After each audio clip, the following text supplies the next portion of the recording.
4 दिन बाद पकड़ा गया जम्मू का थार वाला सनकी आरोपी मनन आनंद नानक नगर से गिरफ्तार। बुजुर्ग की हालत गंभीर, पीजीआई चंडीगढ़ में चल रहा है इलाज।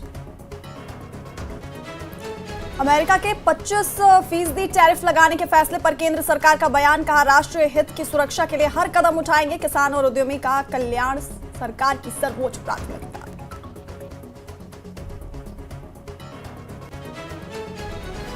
राज्यसभा में ऑपरेशन सिंदूर पर चर्चा के जवाब में अमित शाह का कांग्रेस पर बड़ा हमला, बोले भारत में आतंकवाद के लिए कांग्रेस जिम्मेदार, हमारा नेतृत्व डोजर नहीं ब्रह्मोस भेजता है।